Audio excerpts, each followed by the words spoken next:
How many days to Christmas, Orogo? Ama kuna Christmas. Christmas. Because for us in Western Kenya. Kila siku na Christmas. Lakini msibebe vitanda raundi. Tutabeba yote. Usibebe kura peleka nyumbani. Baka vitanda. Alafu jana kishamaliza. Alright, it's another December. It's another new week, the Tuesday of the 7th December 2021. It's a few days to Christmas. Merry Christmas once again in advance. As in case you don't get to hear from us, we want to wish a very Merry Christmas. Na tafadhali kama unaweza, if you can be there for someone during this festive season, please stand in with them and ensure that you can support them where they can. Kama watu pia bado wananunua nguo ya Christmas, sijui kama umenunua nguo ya Christmas. Bei imepanda. The best time to buy them is in November. Unanunua wakati bei bado iko mzuri. Na chapati hii mwezi, hii chapati hii mwaka ni expensive. Nakwambia. Muona unga ya ngano imepanda. Imepanda bei. Reduce imepunguzwa tena. The size of the knee. Ni Uhuru Park wamefunga. Uhuru Park wamefunga. Sasa watu wata celebrate wapi? Wamefunga. Central Park wamefunga. Sasa hasla kama sisi, where do we celebrate? Uhuru Gardens imefungwa. Sasa wapi sasa? Lakini maneno mlikuwa mnafanya Uhuru Gardens haiko mzuri sana. Inabidi ifungwe. Alright. It's the State of the Nation edition. Tuko na Daniel Orogo na tuko na Mheshimiwa Ruth Ambogo ambaye atasema ndio msaidizi wa Minpin. Sijui Minpin ni nini, atatuambia Minpin. Minpin the fifth. Asante sana. Nasikia pia this Saturday ODM are unveiling its presidential candidate. Guess who the candidate is? Can you guess who the candidate of ODM is on 10th of December 2021? One unveil the ODM presidential candidate. Can you guess who the candidate is? Hiyo ni zile unaweka sura ya mtu alafu unaweka kalai hapa kwa macho. Unafunika macho unasema guess who the candidate is. Ama giraffe unakata kichwa. Can you guess which animal this is?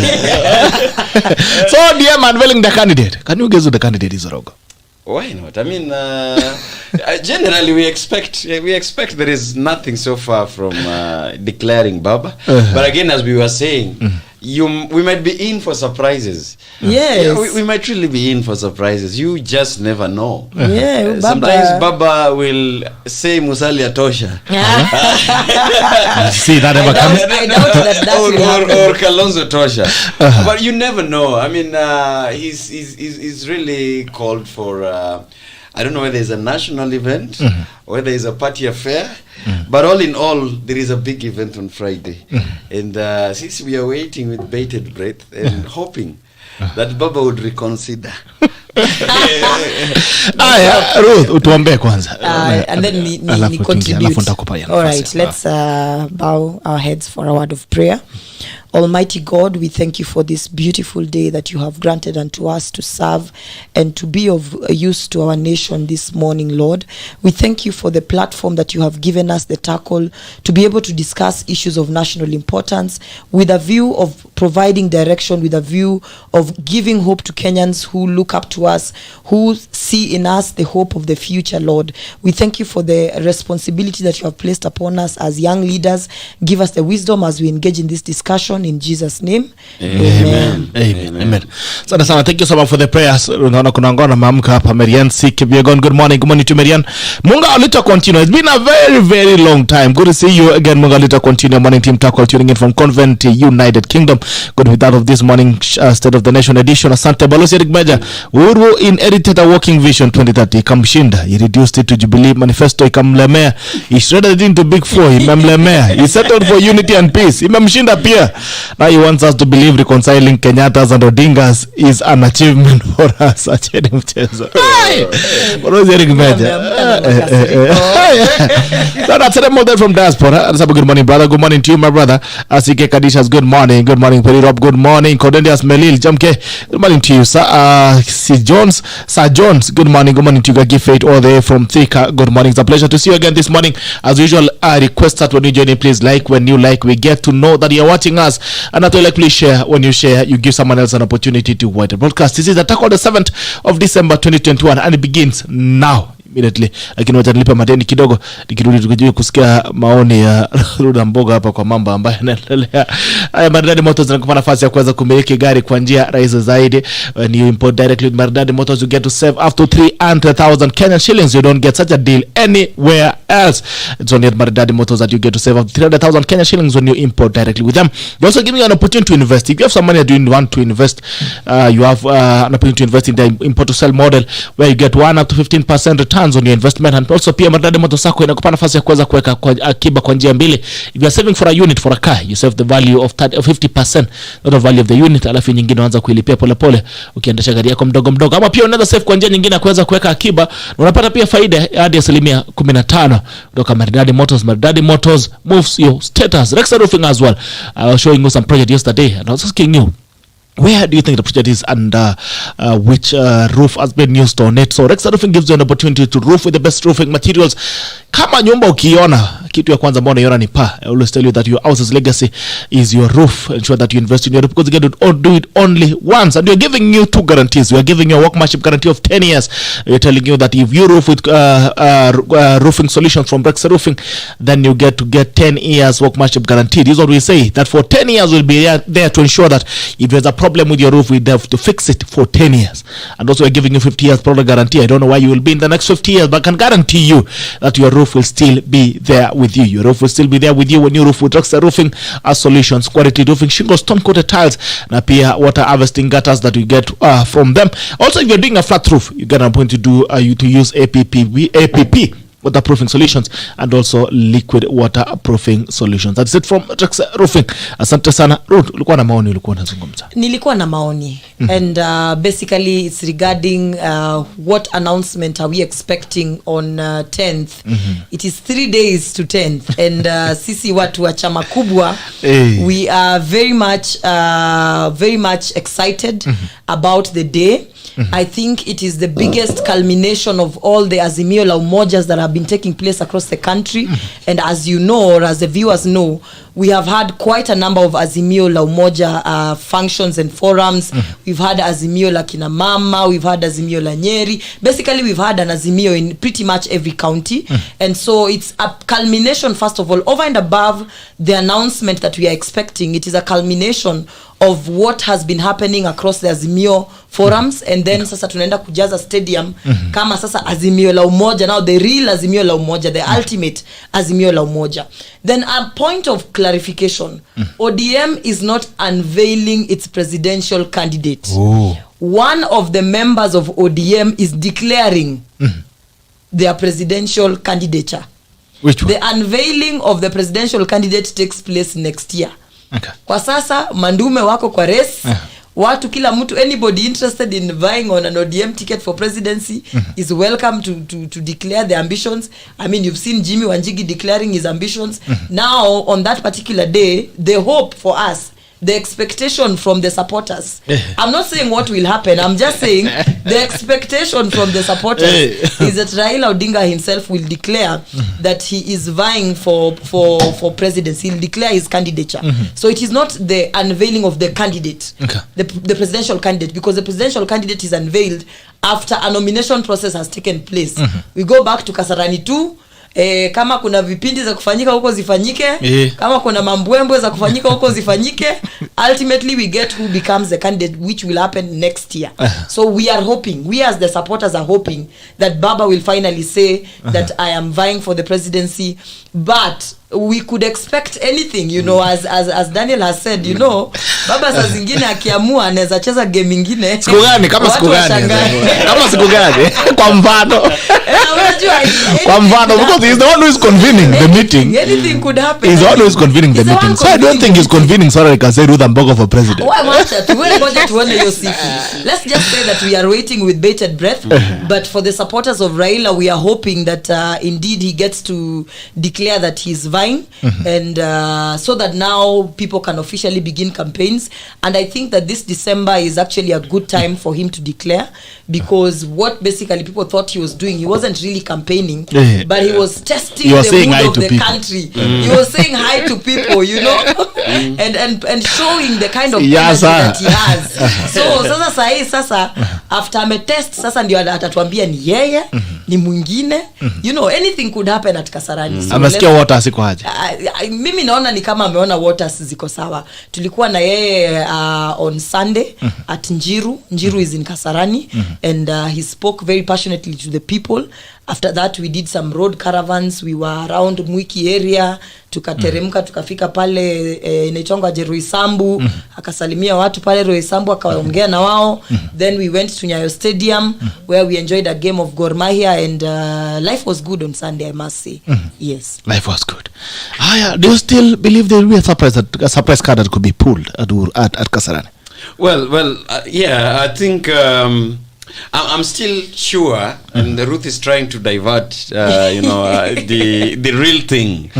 That on Friday, I think that I've seen through what is in the public domain, that there is a confusion whether this is a national event or this is an ODM affair. It's a national event. Which of course is not outlined in the national calendar. No, that's really interesting.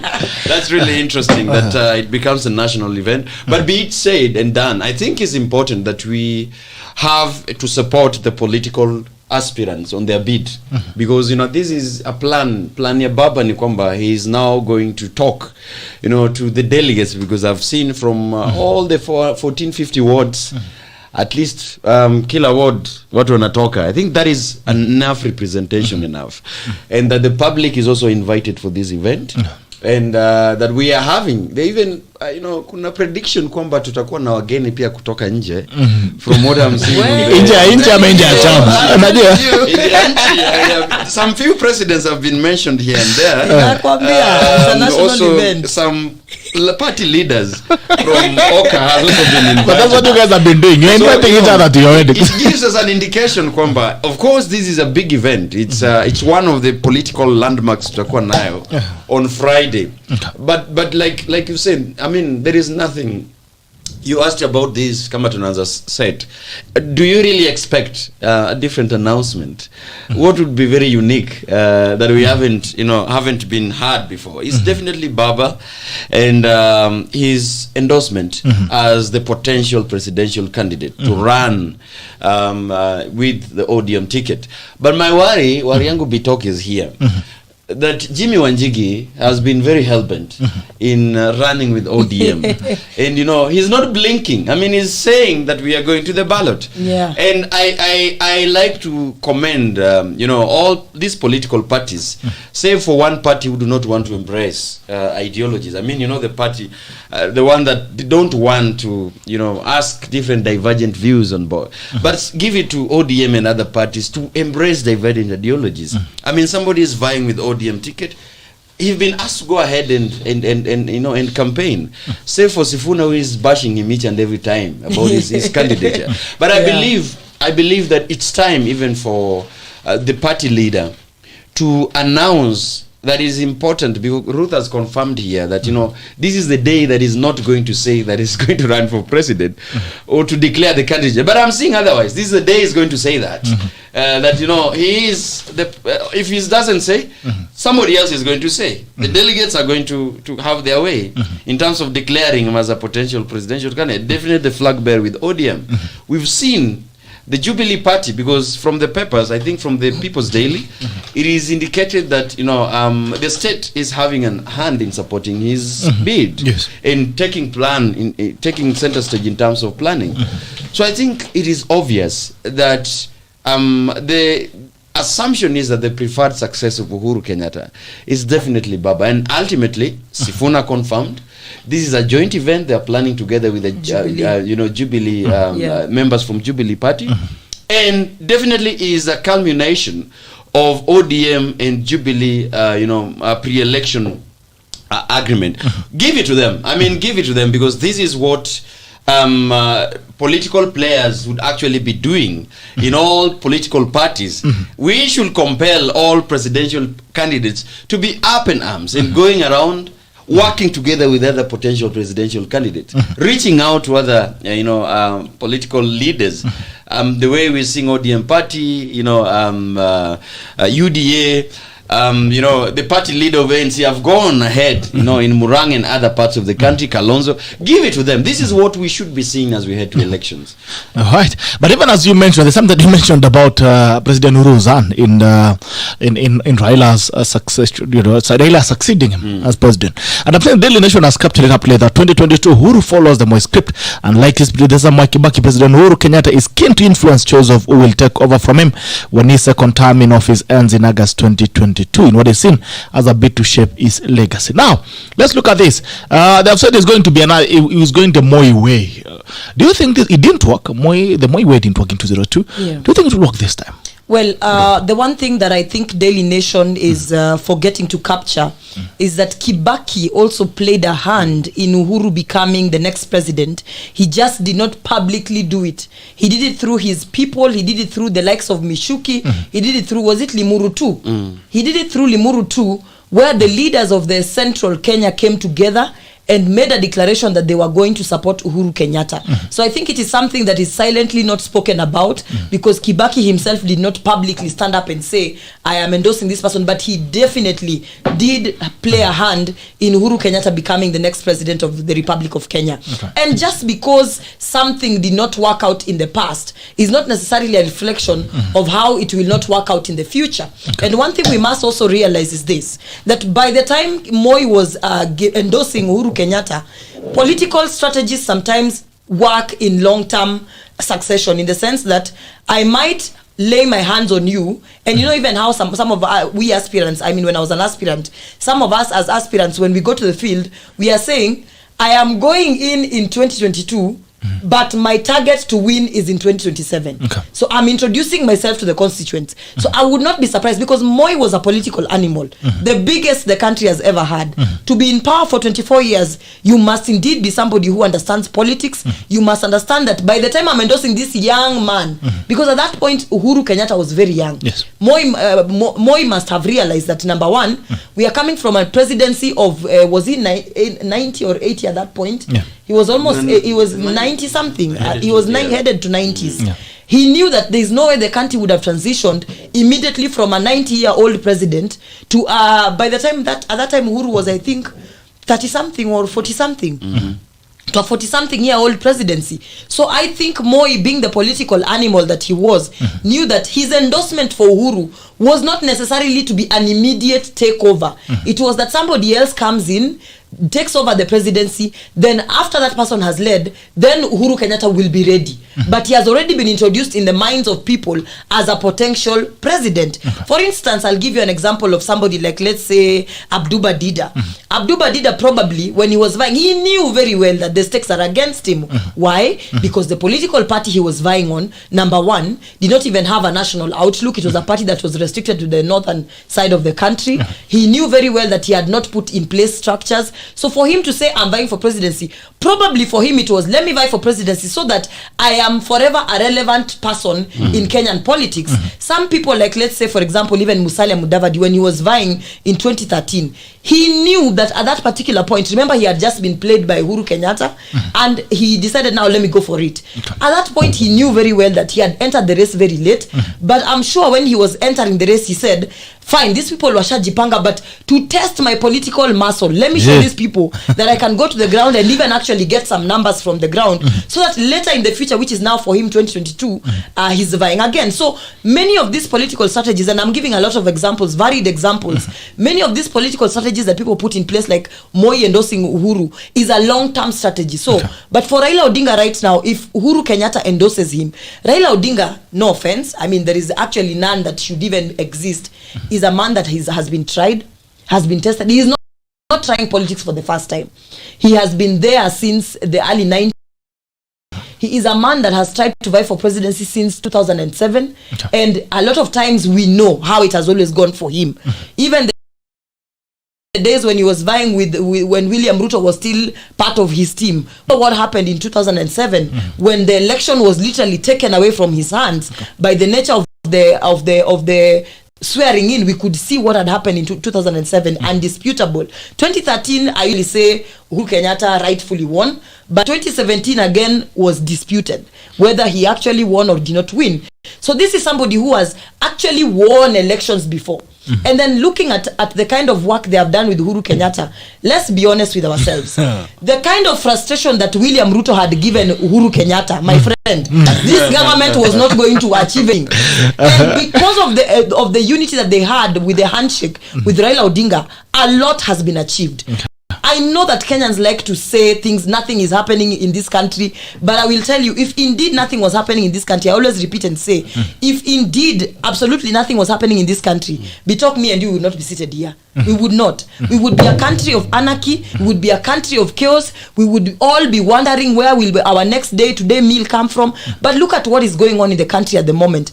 At the moment, what is happening is we are seeing roads being constructed. We are seeing hospitals being launched. We are seeing international business relations going on as normal. We are seeing people investing in the country. COVID came, and trust me, of how countries handle COVID in Africa. Yes. Kenya is ranked as one of the countries that actually handled it in a proper way. That in as much as some countries like Rwanda are still on lockdown because of this new wave, but look at us opening up the country and saying, let the economy continue. We saw the kind of social protection programs that came up for the elderly during that time, for the young people, even though kulikuwa na makatels ndani walikula pesa.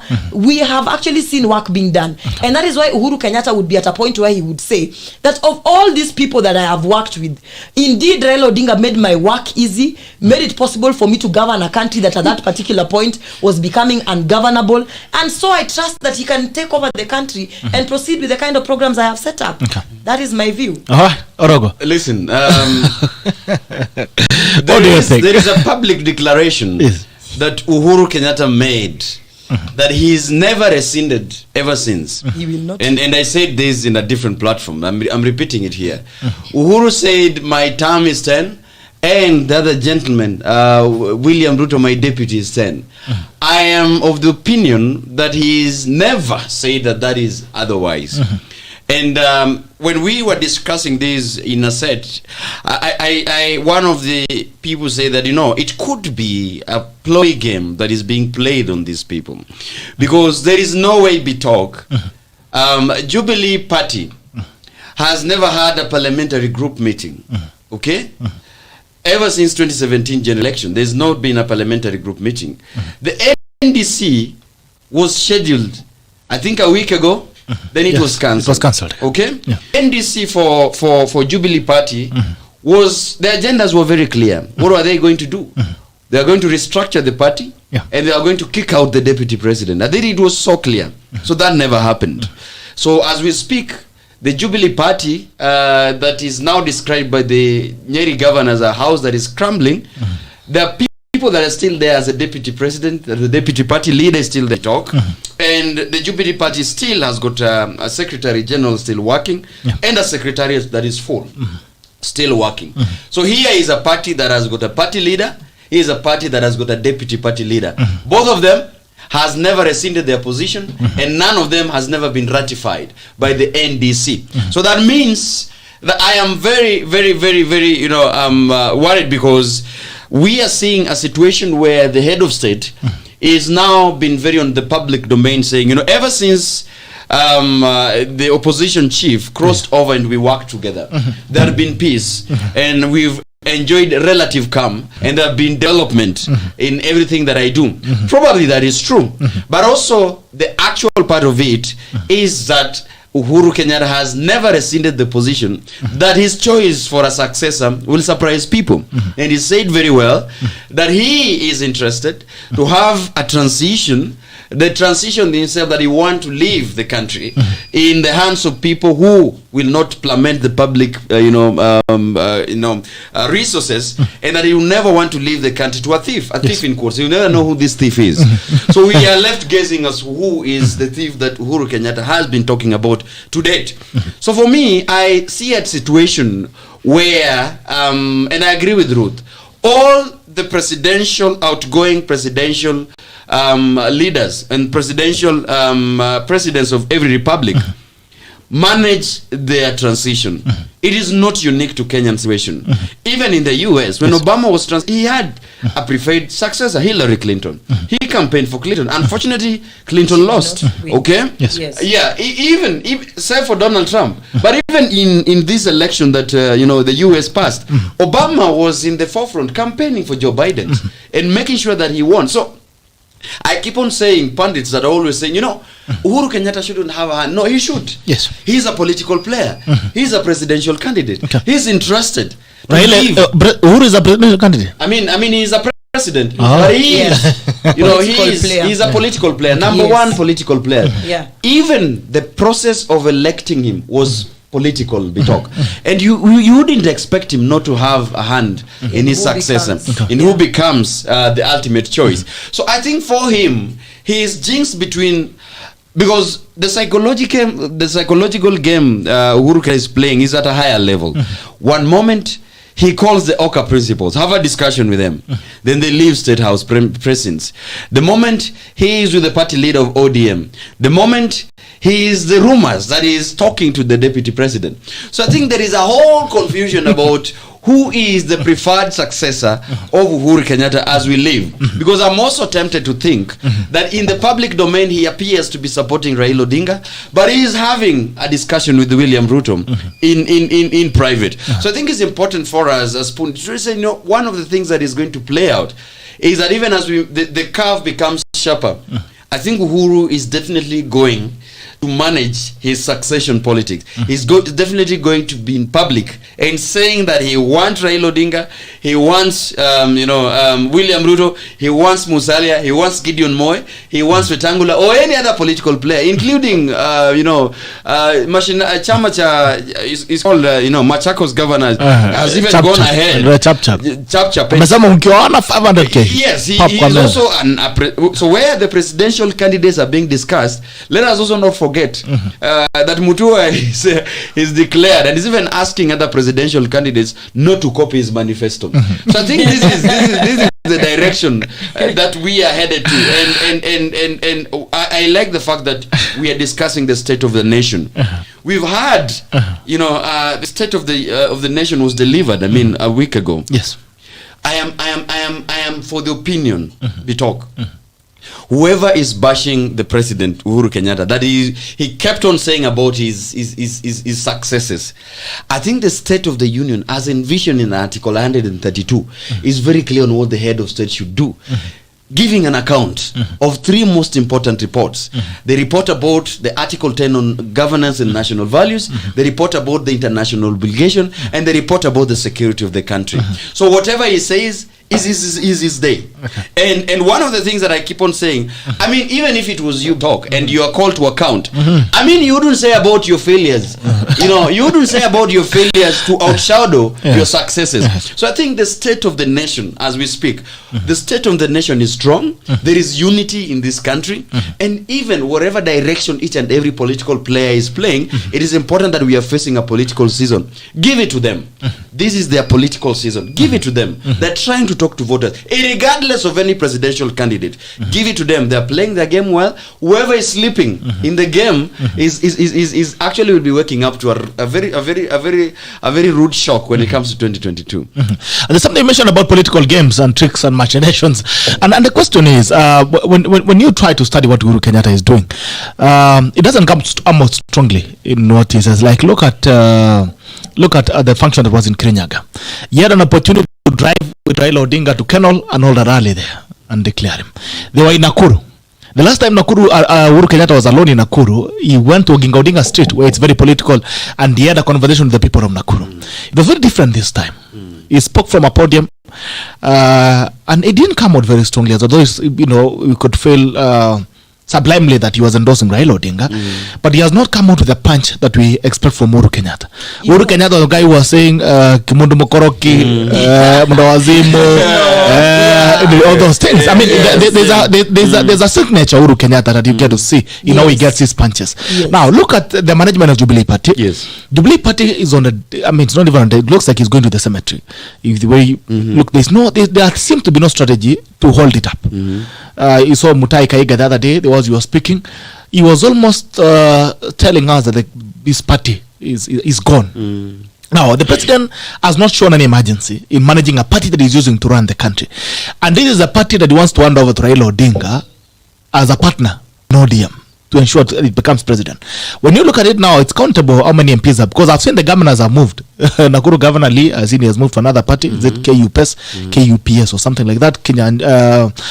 Kimemia has moved as well. Now, the question is, ladies and gentlemen, if the president is very keen on ensuring that Raila Odinga gets a smooth path into the presidency, you would ensure that he's handing over a strong party to him. Why is that he doesn't seem to care about what's going on at Jubilee Party? Well, the first thing that people must realize is that Raila Odinga does not need any... The truth of the matter is, given how hard he has worked with his ODM party, I know him, he's been very much involved in how the party runs, When there are issues, he has moved in strongly. He might not have done it so publicly by announcing and saying, oh, I'm putting my house in order, but you can see the manner in which order is being placed within that party, meaning that he has directly involved himself in stabilizing his party. The truth of the matter is that what Raila does not need is really political parties per se. And I'm not saying this as a spokesperson of Raila, I'm just saying this as somebody with an opinion, that what he needs is Uhuru Kenyatta's endorsement. What he needs, and I'm not also saying that he wants that endorsement necessarily. What Uhuru Kenyatta wants to give him is an endorsement, not necessarily a political party.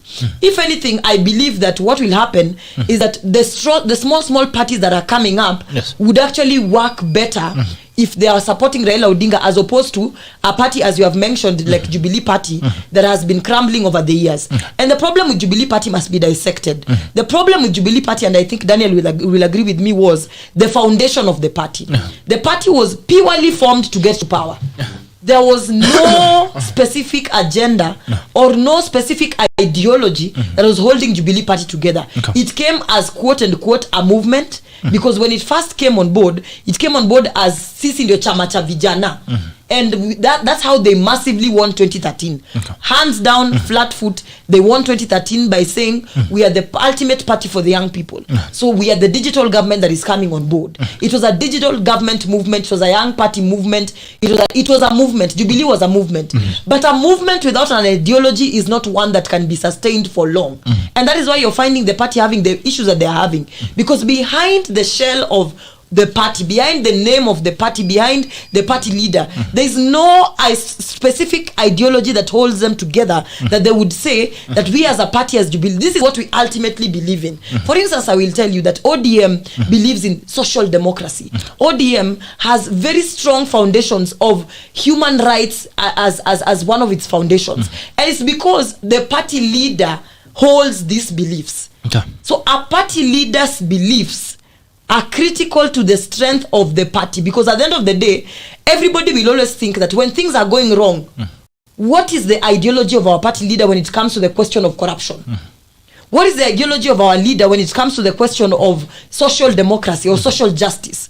What's the ideology of our party leader? But now when you looked at Uhuru Kenyatta and William Ruto in 2013, all they wanted, and we all know, was to become president. And they successfully formed a movement without a strong ideology backing it up. Now, one thing I would want to understand about Uhuru Kenyatta also is this. Remember that when the party was falling apart, he equally had a government that was almost getting on his shoulders and pinning him down. And he had the choice to ask himself whether he is going to work on a party that has a leadership structure that should be handling the party issues, or he's going to make sure the country stabilizes. We must agree to ourselves that at some point the country became too heavy for Uhuru Kenyatta to carry. Until the last few, I'd say maybe 1.5 years, the country was becoming too heavy for Uhuru Kenyatta to carry. And when you are a president, at that particular point, remember, even chapter 6 of the Constitution, I wonder how this usually happens, that people who are presidents still actively serve as party leaders. Chapter 6 of the Constitution, Daniel, and I think you agree with me, does not allow a person who is a state officer to serve as an official of a political party. So I think by virtue of that, or given that knowledge, because it's a provision in the chapter 6 of the Constitution, that as a state officer, some of the things that you're not supposed to do, hold a bank account outside the country, hold a political party office, and things like that. So I think all of them an account outside the country leading a political party. His family has bank accounts outside the country. That's what the papers and he has not told us actually. So basically with that understanding, I think Uhuru Kenyatta realized that because I'm already the president, let me try to be in line with what the chapter 6 of the constitution says, and let me leave the party to the people who are supposed to run that political party. So I think also, and to be honest, the wave of Jubilee of what is it called, Kieleweke and Tangatanga also in a way destabilized the party in a big way. And we all know who was at the helm of creating that division within the party, the very same person who was at the helm of making sure the country was becoming too hard for the president to manage. But we thank God that light showed up and some good hands, some capable hands showed up and helped him to manage the party. But what we are saying right now is that Jubilee party, but what I've also seen is that the party is trying to come back together in as much as, and I'm talking about Jubilee party, not ODM party. Jubilee party is trying to come back together. I can see they have been trying to revive their youth league, with the likes of Akina Sasha Wamae, Janet Ruthuku at the helm of it, Akina Lydia Mathia are trying to make sure the women league is standing strong. I'm seeing Akina Priscilla Nyokabi being heavily involved in making sure that the women league is revived and is strong enough. I've seen them holding several meetings, several trainings. So I can maybe say confidently from what I observe from the youth aspect of Jubilee and from the women league aspect of Jubilee, because I'm not aware about what is really happening at the top, but within the structures of the party, I'm seeing them trying to bring back some order. So let's give them time. You know, in politics, a day in politics is everything. One day the president can wake up and I'm taking charge, as he has done in the past on certain instances. He can wake up and say, the party is disbanded, everybody go home and we form, we create elections and revive the party. But also the mistake Jubilee does, as I finish, is that they never hold elections. Wao wanachaguananga tu pale kwa boardroom, wanakaa wanasema Murathe is the what is he in the party? Is he the vice chair? Wakiamka wanasema Tuju is the, so they should find a way of making sure there's democracy within the party for them to stand. Yes. OROGO, do you think the president could pull a wild card? Because he hasn't shown any commitments at all, because he keeps and when you look at it very critically, the handshake has been the biggest gainer. One of the things that Raila Odinga hoped was going to gain largely from was the BBI, which has collapsed. Then it remains without doubt that for the 4 years or 5 years that the handshake has been active, Raila has almost really not gained much, maybe apart from the support he has get from government, maybe business and all that. But politically, the mileage cannot be counted. And now at this point, there seems to be an air of uncertainty in what the president could pull. Because if I want to support you, I want to give you a functional home. But it looks like the president is going to hand over a carcass of a party. Yeah, and that's really my worry, as you really well articulated. This is what I just began by saying. The surprise, it shouldn't surprise us that he's managing his succession. It is normal. That's a political normal. That it happens everywhere. That every outgoing head of state would always want to leave a country and safeguard even his own interest and that of everybody around him. So in doing that, he's on the hunting mission to see who would guarantee the protection of his interest and the safe pair of the country that he would leave behind. That is important for each and every presidential. But my worry is that, like I said, if I were him, and like other democracies we talk that you've seen, let us borrow a leaf from just our neighbors here. The Chama cha Mapinduzi, CCM here in Tanzania, look at the transition always. That each and every election, first of all, the processes that are sent to promulgate the party leader of CCM will ultimately lead to being the president of the People's Republic of Tanzania. That is it. And also recalling the same, in that if you fall out with the party, whether you are a party leader, but the moment you fall out with the party, you are guaranteed that you will definitely lose your position, even in the parliament, everywhere. It is also happening to ANC in South Africa. So all I'm saying is that all these countries, what saves them is to have a stronghold in the political parties that they have. that puts them into power. And ultimately, it is a political party that questions your delivery to the nation ultimately. In that if you don't deliver your promises to the nation, it is the political party that will really call you on behalf of the electorates. And I think that is what we've been missing. Going to what you've asked, and I said this before, and Ruth gave it a very clear indication that, you know, the formation of Jubilee Party was on quicksand. There was no strong foundation about what is forming the political party of Jubilee. And I said, you even said it before. 2013, there was Jubilee Alliance agenda. That agenda that was articulated to Kenyans. The agenda of a governing party, of a governing alliance by that time. The difficulty to transition from the Jubilee Alliance to Jubilee Party in 2017. The difficulty to transition for Jubilee Party and to Jubilee Party agenda and to the Big Four agenda post 2017 has been very chaotic. And you see that is what is eating the president up. Because then now, does he be questioned about his agenda for 10 years? Or does he be questioned for agenda in 2017, including the agenda of the national cohesion, BBI? You know, this is the difficulty. The headline the president finds himself in. And it's very interesting times for a country. And the deputy president captured this when he said, we will go down the history as a country where a governing coalition invited the opposition over. You know, he said this, and as much as funny it is funny because then, of course, and it's also, it will go down the history where an opposition crossed over to the government and the sitting president is now opting for the opposition. As much as that is a populist, and sometimes I think it's very populistic declaration, but it is quite interesting because then it would be very difficult in terms of transition in the policies. Because then the ODM and the opposition alliance had got the policies because that they are the government in waiting always. That is what democracy envisions, is a government in waiting. But when you transition and now accommodate different political players, you have to accommodate the agendas. You have to accommodate the interests each and every time. So I think that is what, besides what you're asking. But for me, I am seeing that Uhuru Kenyatta has endorsed Raila Odinga, and there is no question out, because the moment he's going to drift away from his endorsement, it will definitely trigger reaction from other political players, which may not be good. As we speak, and the deputy president is running his campaign as a political player very independently, very well. He's gaining ground. Give it to him, I said.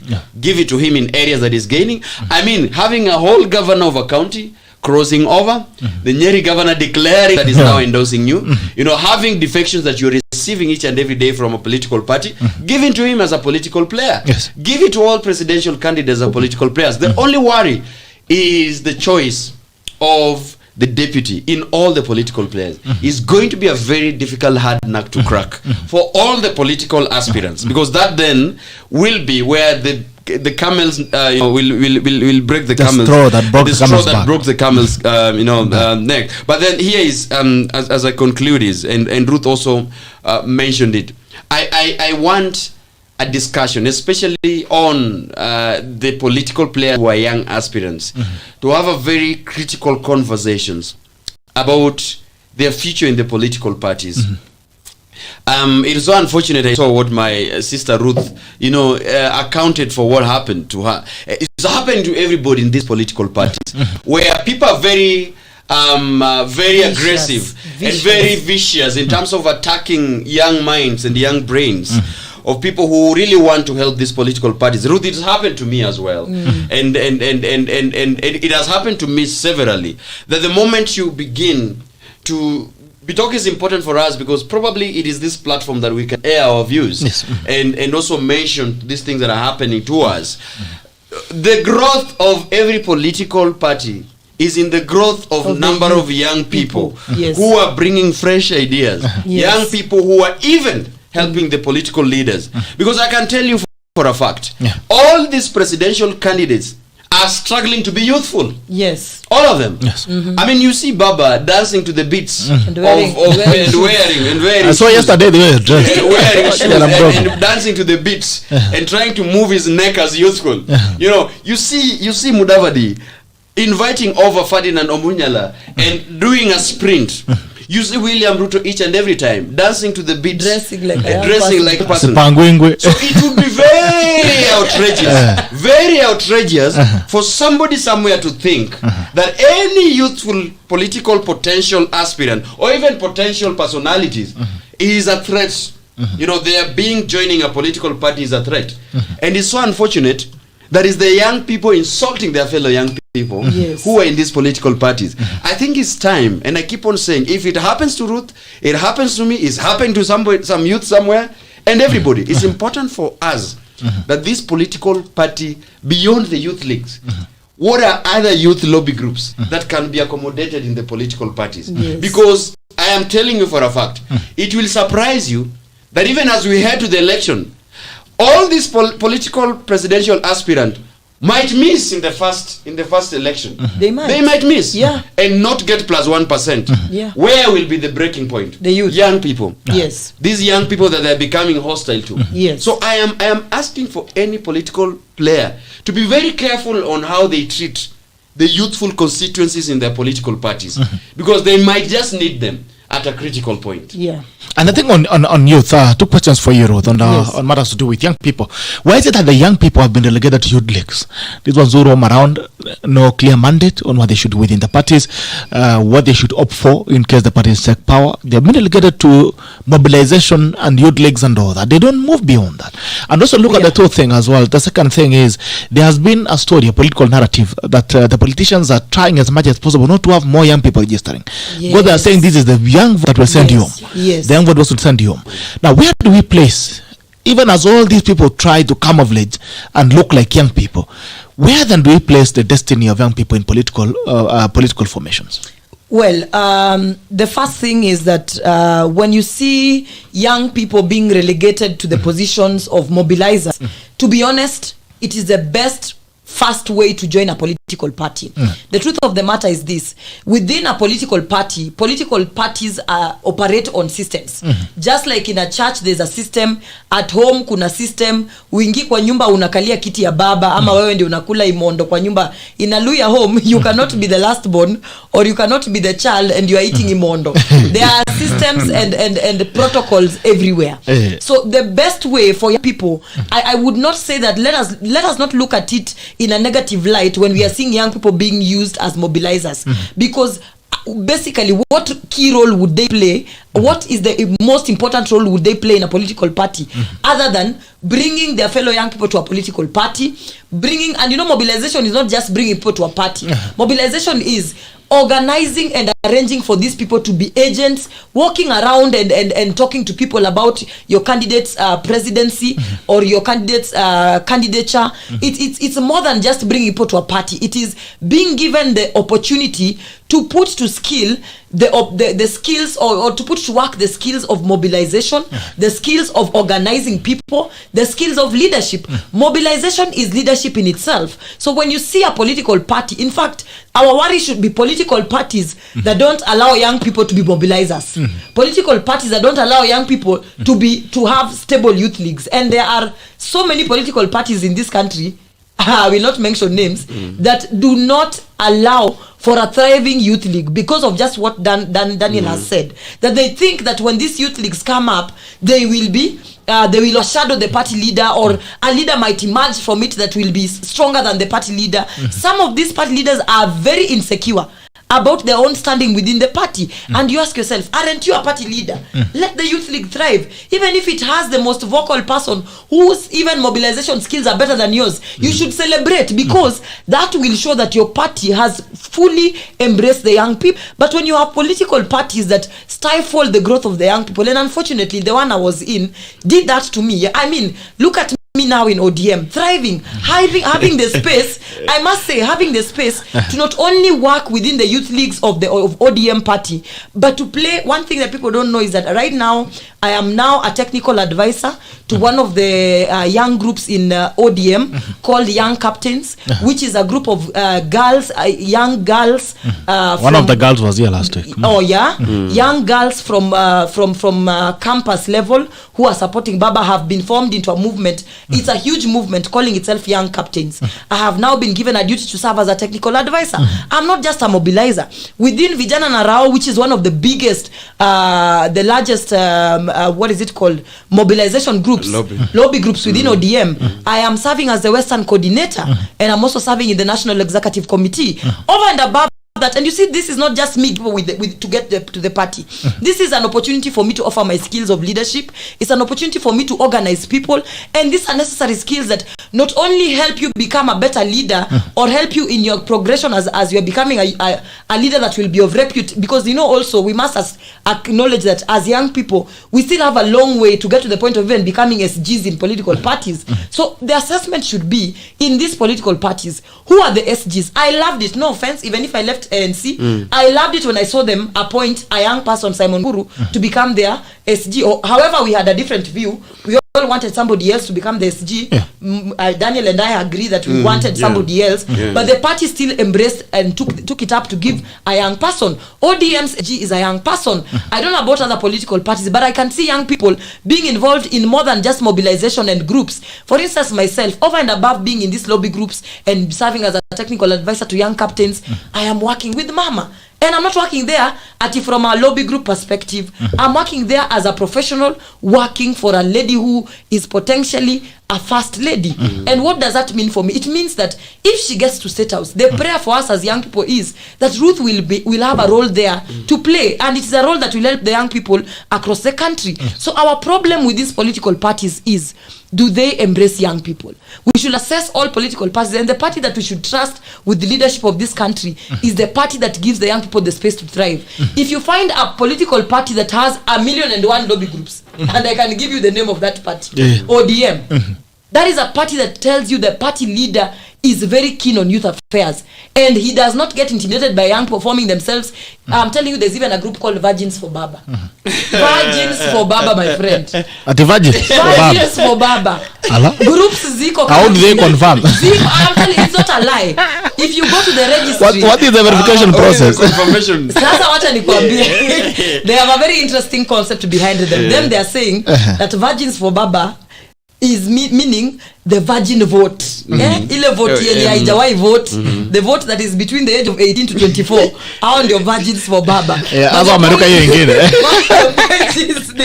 The point is this, that ODM has provided a platform for anybody to wake up today morning and say, me, I am creating border people with red borders for Baba. Mama Mbogas who only sell tomatoes for Baba. You know, Mutumba people. Baba Mbogas.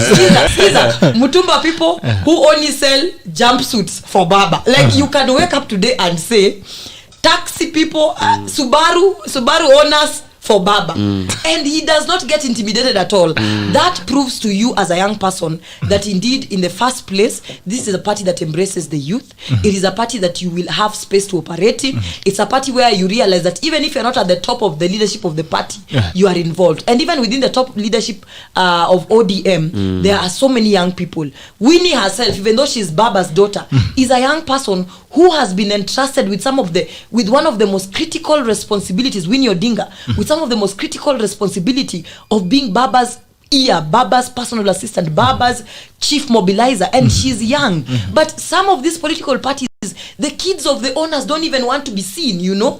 They don't even want to be seen anywhere near politics. If anything, within the party they are being fought in the name of Nyinyi ndio mtatuharibia kura, you know. So I think it's about time that political parties create an environment for young people to thrive, and not just an environment for young people to thrive, but a conducive environment, an environment that will enable them to graduate from being within these youth leagues and hold positions. What I have seen ODM doing is that whenever you are an active leader of a movement in ODM, nakwambia kwa nomination ukosangi. For instance, in 2017, Irene Nyakerario Mayaka, who is now a nominated MCA in Kisii County was one of the leaders in Daughters of Raila. She got nominated as an MCA. So meaning, within these youth leagues in ODM, potential to be nominated as an MCA is very high, and that is nomination by merit because they've seen the work that you have done, they've seen how you can mobilize, they've seen your leadership skills, they have seen that indeed, given a position of leadership, you can bring about change. Okay. All right. And still on the Daily Nation. All right. We're one of the biggest tragedies this week. That was the drowning of some of the civilians in Kitui. Poleni sana to the residents of Kitui and those who lost their family members. We want to say pole sana on behalf of everyone on the tackle. We want to say that we really with you. We are praying with you. But there's one interesting thing. This bridge kills people every year. Yeah. And the government keeps saying, we'll fix it, we'll fix it. What does it take for a government to act to protect its people? Until blood is shed, until somebody loses their lives, it becomes news. Unless a death is witnessed and seen and people lose their lives, that is when the government takes some of these decisions very seriously, Bitok. We all know, and I think you've given a very good account. I also saw that in 2019, there is in the same bridge, a public service vehicle drowned in it. 2018, 2020, and even some few days to the tragedy, there was a car that was pulled out of that bridge. So it takes... what does it take for the governor, to just the governor, or even the people who are responsible to fix these bridges until people lose their lives in a very, very, merciless way that we saw? But allow me also to say that there are things that are involved. That looking at all this tragedy, one is that as a country, when we are given indications by the is the weather forecasting guys that we are going to have flash floods, we are going to have regions and rains in very unprecedented way because of the global and climate change. Yes. I think we take personal safety. We don't have second lives as individuals. You don't have another life. Your life is your life. You live once, you die once. So as much as death is inevitable, but it's important for us to take precautions when we are warned by experts. That is first of all. Looking at the story behind, I mean, Bitok, how many times have you been in a public service vehicle and you see something that is a threat to your safety, but then you do otherwise? Look at the accounting of this story, and I don't want to blame victims for it. But again, I say this was preventable. When you give an account, somebody says that the driver was very hesitant to cross over. Yes. And because he was saying that the wheels might not be able to surmount the pressure from the waters. What happens? It is the Wananchi who filled up. They are going to a wedding. They are going to a wedding. And they to Nachelewa. And some of them even filled up. Even those who are not going for wedding, by the way. So that the vehicle becomes heavy. And so that they are able to have enough gravity so that the waters will not sweep them. And that is how we landed to have more than 30 people in the tragedy. Because those who are going to the wedding were 30. Those who are waiting at the bridge also added their weight to the vehicle. Yeah. So at the end of the day, the vehicle was plunging with a number of people in it. Something that was so preventable. Now coming to the major part of it in terms of governance and service delivery, I think it is important for us because you've talked of a bridge.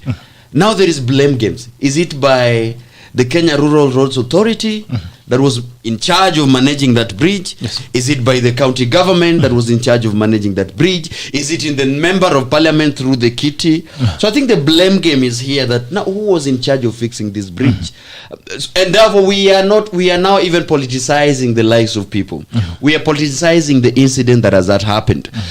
Somebody losing more than 11 members of the family is not something, like you said, it's very tragic. It's very psychological.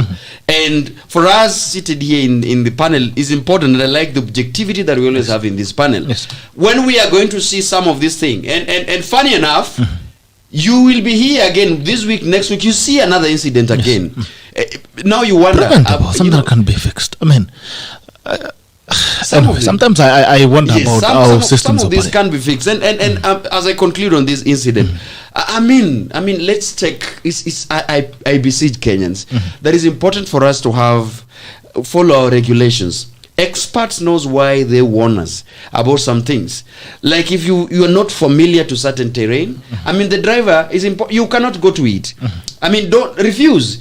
All of us sometimes we know we drive all over. But if you are not familiar with certain roads, you take necessary precautions. If you're not familiar with certain crossovers, you take the necessary precautions. So I think for us is precautions, but more importantly is the role that our government plays when it comes to service delivery, delivering the basic services to the people of everywhere we serve.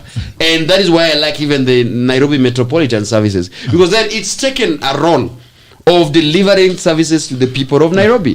Services that are not being able to be delivered by the county government. Services that took a long time.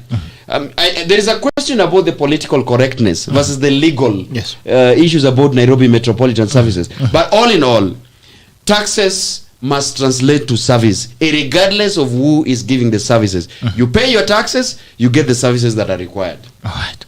Ruth. Yes. The government has had an opportunity all this time to fix the bridge in River Nziu. Now, it has taken more lives, dozens of lives. It will again, until we lose other people again. We come back to the same script and say, Poleni, we mourn and cry and weep, and we move on again until other people die. Why has it taken so long for the government to fix this? You know, a lot of times when we say the government, we fail to explain who is the government in this question. Because the government has so many levels. There are so many levels of government. And I know that sometimes we say the buck stops with the president, but we also forget that our system of governance is such that there is a national government and the county government. And there is what each of the levels has been given responsibilities to do. So that when a county governor fails, you don't say the buck stops with the president, because the constitution has clearly said as a county governor, it is within your mandate to execute A, B, C, D. Now, when counties are planning for their counties, doesn't it occur to them that, for instance, in our county, this bridge is the biggest problem we have, and so give it priority? You know, sometimes I ask myself whether these political leaders, you know, sometimes there's always this talk, and please, I hope I will not be quoted. This is just as a by the way, that sometimes politicians like it when lives are lost sometimes, you know, that you don't know what powers some of these politicians are operating from. And therefore, if there's a bridge that consumes people's lives, to a certain politician, it could be that this is the bridge that we need not constructed. I'm just saying that, you know, sometimes it even gets to the point where you now begin to think out of reason and ask yourself, is it somebody's joy that people should die at this bridge each and every other time? Because as a leader, the top priority, the thing that should always cause you pain is when a life is lost. And not because a vote has gone, but because of everything that we have on this earth, the most sacred is life. It is not the stadiums that we will build in our counties. It is not even it is not the stadiums. It is not the new business ventures and business operation spaces and markets that we will build. It is life. So if there is anything within your county as a governor that is a direct threat and has consistently been a direct threat to your people's life, that should be given priority.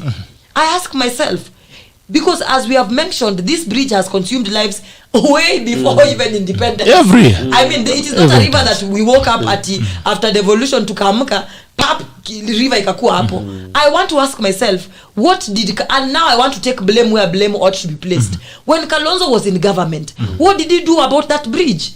Who is the governor for that area now? Is it Charity Ngilu? Ngilu. What has Ngilu done for the is it 1 year? 1 year she's been in one term she's been in office. What has she done about that bridge?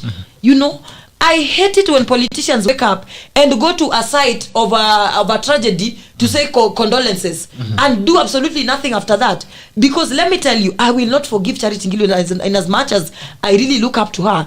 I will not forgive her if in the next 2 weeks another accident happens there and people die without her coming up with proper plans to ensure that a bridge is constructed. That lady is one of the most powerful governors we have in this country as we speak. By her association with the president alone, she can simply make a phone call and say, Mr. President. And we are not saying that that is the kind of governance we want, but there are some times where extraordinary times call for extraordinary measures. And this is one of those times where she can simply just call the president and tell the president, look, my people can no longer die as I watch. So I think that in as much, my statement here is this, that in as much as the buck stops with the president, we must be clear about the roles of who plays what, where and when. And again, I will even ask myself, where is the senator in all this? Because as a senator, your work is to ensure that you're keeping your governor in check. You're ensuring that what ought to be done within your county has been achieved. Where are the members of parliament?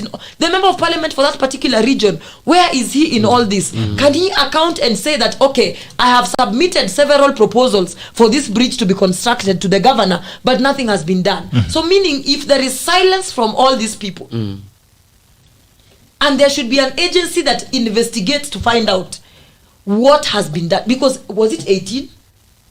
I think 18 people? Yeah. 20. For now it's 31. It has gone 31, huh? 31 people is way too many lives to be lost. Those are families that have lost Even if it is one. It's one life. Even if it's one person, those it's one are life. families that have lost breadwinners. Those are sisters who have lost brothers. Those are brothers who have lost sisters. Children who have lost parents. And it is just not right. Okay. Gazeti mambo ya magazeti, and as we head towards now, since the president told us that by October, beginning October, we would have the prices of power, or the cost of power, would go low. Now it has gone up again in October and in November. The cost of has gone up. Now, who do we listen to? Who do we believe? In whose hands are we saying? In whose hands are we saying? In whose hands are our tokens saying? We are asking you that there is Mudavadi is a safe pair of hands. I mean, you can easily trust him to. But what is it with the president? The directions that president gives and what happens? Yes, and I was going there because what do I call him? We have a head of state who make a lot of roadside declarations and decrees that I think sometimes, Ruth, we should have someone who just, or an agency who just track down what the president has what the president has been saying ever since he was installed as the leader of this country, and vis-a-vis what has been implemented. On corruption, he's talked so much, and then even there's going to be a lifestyle audit. On everything, on our economy, in the prices of fuel. I mean, I think we wouldn't let the president go away with this, because coming to a number of declarations he's made, you cannot be able to account which ones has been followed up through. And the young people are still asking, why are people still on CRB? Why are people still blacklisted? Why are guys not able? Because he said this when COVID was just hitting Kenya, and then he said for young people there'll be that kind of measure that will be taken to remove them from being blacklisted, so that they can borrow and just sustain themselves. That has not been. But on the prices of energy, again, very tricky. This is a ministry, because we have a ministry here that is in charge. Do we have cartels in the Ministry of Energy? Do we have cartels who are, interfering and trying to defraud citizens on the prices of, on even buying tokens? And there had been a discussion about the cartels that are middlemen within the energy sector, within even Kenya Power. And I think as we speak, there are people within Kenya Power have been suspended because of corruption issues that we mentioned. But all in all, I think the most drivers of change, and energy is an indication is a stimulus of development. It is an indication that there is change. I mean, even before we conduct the last mile connection, already there is corruption. There have been changes within the Ministry of Energy, and that shows that there is a problem within the energy sector, which is all part of the Big Four agenda in terms of trying to industrialization. must be fronted by enough energy. And all these things, the big four agenda itself, the drivers is on energy. So for me, that we are having the power of electricity and the power of energy, being skyrocketing, it becomes a problem to Kenyans. It becomes a problem to to the Mwananchi, because save of the basic taxes, basic commodities that are being taxed, energy is the basic one. Because how many hours, how many jobs, how many money do we lose by the country even going in the blackout for just a few minutes? You can just estimate how that happens. So how much does it happen when we have the cost of energy going high, that even industrialists will find it so high, investors will find that so unrealistic, Kenyans will find that so unrealistic. We are not able to provide stimulus for development when the cost of power goes down and it goes up, and we cannot be able to manage it. So I think for me is just a matter of having experts again review on our energy cost vis-a-vis what we get in the GDP, that is stimulus because of the energy cost, so that we have a proper plan, not a reactions. Because most of the things we've done always in a reactionary. Like Ruth had mentioned, we are a reactionary country. We just listen, there is corruption here, the moment is a reshuffle. The next moment we are asking for somebody to resign. Can we begin a country where we are proactive in terms of our measures and borrow through? Countries like Denmark, there is so much energy in that country that some of it have even been saved for a future generation. Can we look at other sources of generation of power? Solar panels, so that we have the cost of energy not being in the hands of few people, because this is a national platform again, and it is important for us to be objective. Yes. Who are the dealers of the energy sector in this country? I think this is a conversation that we should have. The moment, like Ruth mentioned, if you are in the government but still doing business on the energy sector, you are affiliated to a member of a very powerful country, members of this country, but still trading on the energy sector, you are conflicted. That is a point of nepotism, which basically narrows down to corruption.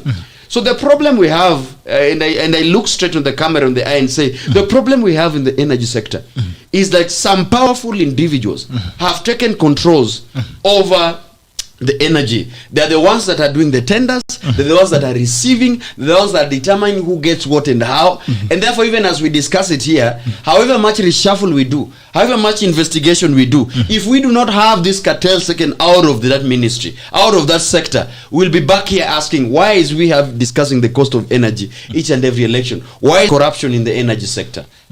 All right. Okay, Ruth. Yes. As we go. Well, I think there isn't much to add on to what Daniel has said, because it is more about the cartels. And that is what I was going to bring up. And also, over and above the cartels, we must understand that the energy sector is not one that is absolute in terms of things operate all status, all factors withheld, because the energy sector in Kenya relies heavily on hydro energy and on hydrogen power and solar power.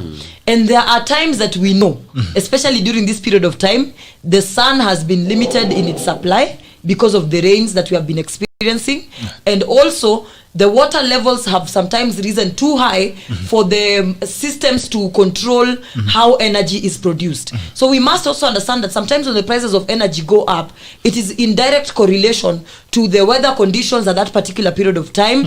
It is in direct condition to the levels of water and rainfall in the country and how the systems can handle it. And I think, as has always been suggested, it is about time we explore alternative sources of energy. For instance, fossil fuels and clean energy, renewable energy. That we need to now focus on renewable energy and fossil fuels as a permanent solution to the problems that we are facing when it comes to energy production in this country. But also, most importantly, cartels must be eliminated within the energy sector. Funny enough, very, very funny enough, the moment the cabinet secretary who was holding the position for cabinet secretary energy was removed from his rather reshuffled, we now started seeing a certain political side coming up very strongly and saying cartels are within the energy sector. And yet when he was still in power, very little was said to talk about these cartels by that particular political movement, which is Tanga Tanga. So we as politicians must also be very honest when we are condemning some of these things that are seen as vices within our country. That, for instance, when we are talking about cartels within the country, it should not be something that is only discussed when it favors us as a political movement, and when it doesn't favor us, we now no longer talk about it. When we are talking about corruption, it must be a standard thing that we are condemning corruption regardless of which political side we stand on. That there are certain non-negotiable values in this country that we as a country should come together and say that for the sake of the country to raise and to rise up and get to where it ought to be, some things are non-negotiable. And that is why I love BBI so much, because BBI was coming up with something that we call national values and ethos, that we were going to come up with a charter where as citizens we agree this is the charter that guides how our country shall be governed moving forward, what we call non-negotiables in terms of our vices, and what is our stance on the same. Right now, without a charter, without such a charter and such an agreement, anything goes. If today in my political party, for instance, let's say I'm a party leader and I am eyeing a particular running mate who is very strong on the ground but has corruption scandals, then suddenly I stop talking about corruption. Why? Because it doesn't favor me. If tomorrow I am now eyeing a different political party, a different political player who is a running mate and they have a clean record, suddenly I talk about the fight against corruption. There are certain things that should never be negotiables. The fight against corruption, the need for ethos and proper values that govern this country, those are aspects of the country that should be absolutely non-negotiable. All right. Tackle of the day, David. Well, I think for the day it's quite clear, and we said it here. One, as we are geared towards elections, it is important, and we will insist this. The youth of this country must save themselves the matter of embarrassment each and every time. One, because as you've seen us in this set today, we've been very, very objective. We've been very categorical that one, you do not just be voted or be accepted in political parties simply because you're a youth. Ujana ni moshi, inakuja inapita. Even Railas and even Uhurus, they were youth. And by the way, yes, by the way, Uhuru in opening of State of the Nation address gave an account on how he was welcomed in the parliament by his colleagues Musalia Mudavadi and Raila Odinga, and shown the chambers of the house. So these guys have got a memorable, their history. They understand one another better than we do. And this is what I keep advising us. Sometimes young people, their fight might not be your fight. Their fight, you never know. Sometimes hata by the way. It is important even to mention. You never know, because these are guys who have been buddies for a long time. But the identity, the fight of the youth is that they are in political spaces. And by the way, Ruth being in ODM, me being in ANC, and any other person you invite being in UDA, does not exonerate us from championing for the rights of youth to be included in these political parties, and that they take center stage in the mainstream political ideology. This is the fight that all of us must embrace. We know we have different ideologies. We subscribe to different areas of interest in political parties. But my tackle today is very important. Youth, you cannot be elected because you're a young person. Age should not be a demanding factor for you to say, but I am young. Seat on the table. The same to women. By being a woman is not a guarantee that you'll be elected. Ruth is a woman here, but fighting for a political space, being relevant, being objective, coming out here to showcase what she has. Youth like me are fighting to showcase what we have. It is important that when we go to political parties, these parties must allow us to play our theatrics within these political parties. Must allow us to bring our fire, to bring our bravado, to bring our strength. Because if they don't, then we are going to express it in a different way. And you know, if youth energy is expressed is manifested in a different way, it might not be really what is accepted. So I think I'm just pleading with these political players and young people. It is important that you support your fellow youth. It is important because at the end of the day, it is only Ruth, I, and a different political parties. Even Bitok is a young person here, by the way. We are forgetting to mention him. You have decided to say I'm an old person. That is going to vie for a member of parliament. Even supporting Bitok and everybody by being youthful is an advantage for the youth. Yes. So we should not be our own enemies in quotes. It is important for us to support one another, to mentor one another, so that we take center stage in these political parties. If we don't do it now, I think probably there will be no any other time. Age is catching up with us. It's important that we take the discussion to the ballot. The 5 minutes you have with the ballot is critical to the future of you as a youth, is critical to the future of this country. I think this is my moment of tackle. Your tackle of the day. My tackle of the day, Bitok, is that Vijana na Rao Western Edition was officially launched yesterday. And with all humility, I must say that I was bestowed upon by my national chair, who is Eduardo Gidaiga, Eduardo Gidaiga. I was bestowed upon the humbling opportunity to serve as the Western Region Coordinator, meaning I will be coordinating Vihiga County, Kakamega County, Bungoma County, Busia County, Trans Nzoia County, and we have one more, which is Diaspora County. That is the Luyas that are in Nairobi. That now we are going to sit together and come up with firebrand mobilization skills. We are ready to go to the ground. In fact, on 26th of December, we shall be in Kakamega running our very first activity as Vijana na Rao in Western. But along the way, before we get there, we are going to walk with Baba. Everywhere that Baba goes, we will be there. We have one of the best branded t-shirts that you will see in this country during these political campaigns. So for me, my tackle of the day is that the young people here who are trying to find a space of how they can plug into the Raila Odinga campaigns, reach out to me. If you're a young person or a young lady in campus, we have young captains. Reach out to me. I will direct you to the right people to join.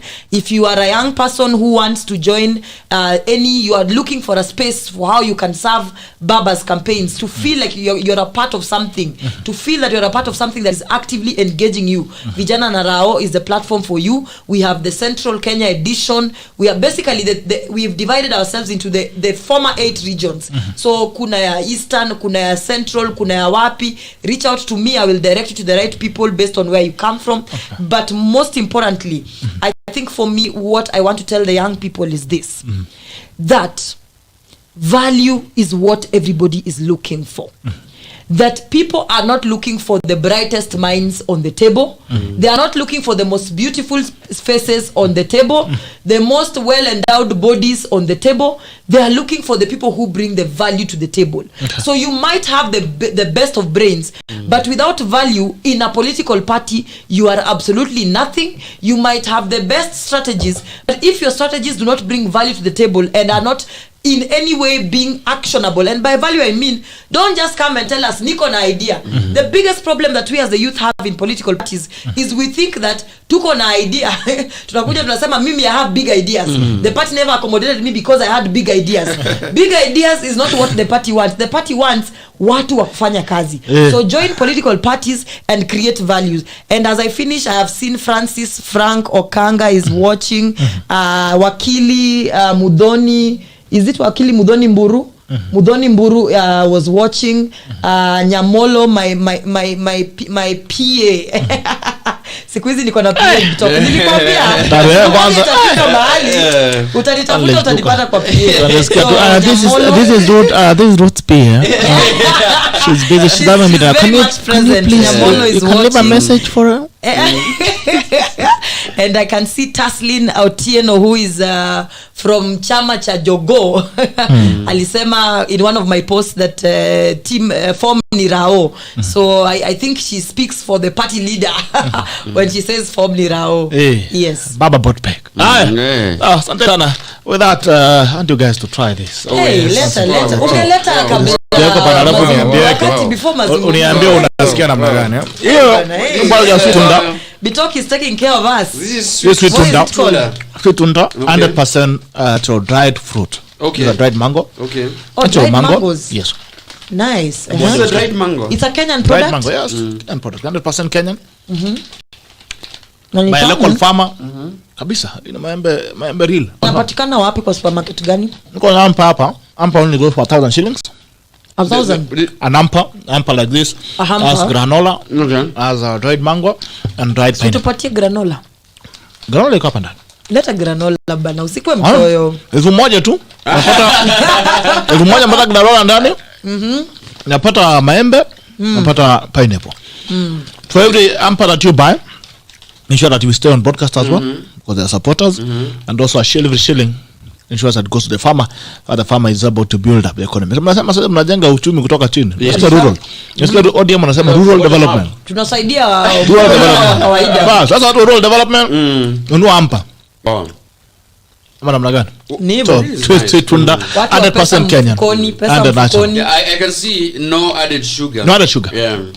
Just mango as it is. And Kenyan. Right, naturally. Kenyan. This is Kenyan. Kenyan. 100% Kenyan. 100% local. Wow. 100% fruit. What do you think, Orogo? I like it. I'm actually the guys have found the market, because then there is no, you can't carry a mango portably. Like the can't carry a mango around like a madman. Like a madman, eating a mango. I like the fact that there is no added sugar, and I like the fact that it's purely Kenyan. And Kenyan farmers. By Kenya, brand Kenya, and dried fruit. This is interesting. I mean, the only thing is just probably is it on the shelves? Yes, on the shelf. Where inapatikana wapi? Kandaranka form. Okay. This is Kenyans actually should embrace this. Mtu kama mimi na Ruth. Yes. I think in our political rallies we have something that is this is energy. Energy for rallies. So portable that you carry it on your handbag. If you feel your energy is down a low, no more. I think you just remove one and unauma.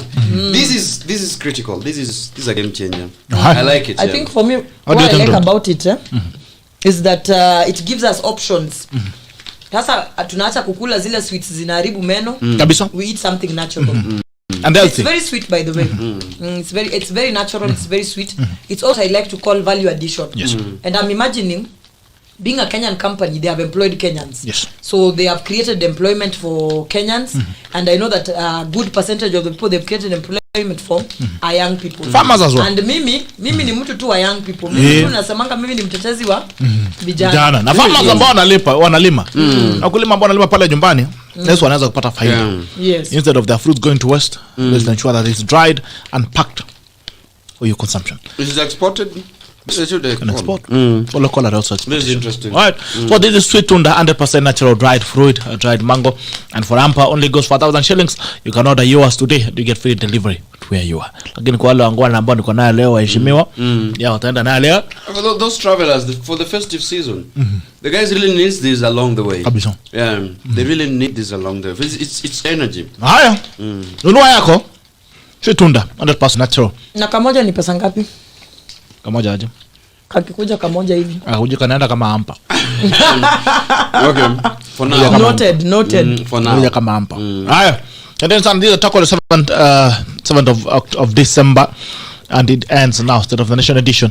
Bye-bye. Thank you so much, ladies and gentlemen, for coming in. It's been a pleasure having you. And the guys who have been with us, see you again tomorrow on Siasa Wednesday. Bye-bye. Asante sana.